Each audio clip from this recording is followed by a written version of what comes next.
manusia terbaik Nabi SAW itu juga ditimpa dengan ujian kematian. Saat di perut ibunya dia sudah yatim, meninggal ayahnya. Belum lagi brojol ke bumi dia sudah yatim.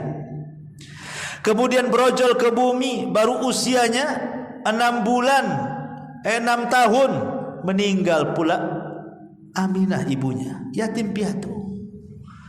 Baru dia mendapatkan rawatan kakeknya Abdul Muthalib 2 tahun, meninggal lagi lah kakeknya. Bayangkan.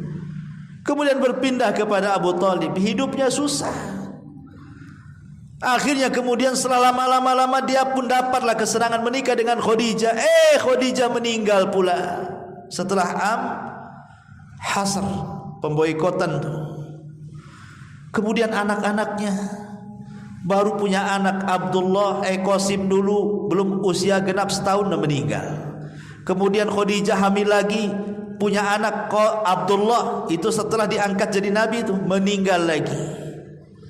Kemudian punya anak laki-laki lagi Ibrahim, tapi dari Maria Kiptiah, meninggal lagi. Kemudian anak perempuannya meninggal, Rasul masih hidup. Zainab meninggal, Rasul masih hidup. Ruqayyah meninggal, Rasul masih hidup. Ummu Kulsum meninggal, Rasul masih hidup, kecuali Fatimah. Fatimah meninggal setelah Rasul meninggal 6 bulan.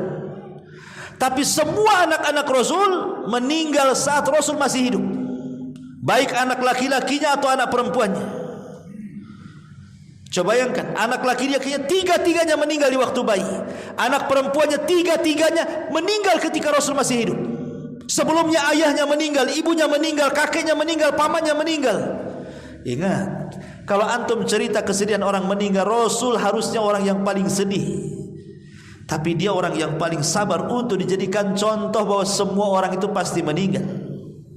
Kalau anda pernah meninggal anak, Rasul pernah meninggal anak. Anda pernah meninggal istri, Rasul meninggal istri. Anda pernah meninggal orang tua, Rasul meninggal Rasul. Apalagi alasan kita ya.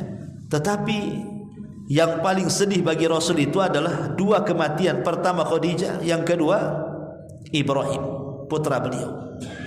Sampai-sampai dia menangis 3 hari Rasul itu karena kematian Ibrahim. 3 hari menangis. Ketika Abdurrahman ibn Auf bertanya, ya Rasul, kenapa kau menangis? Bukankah kau yang melarang tidak boleh meratap?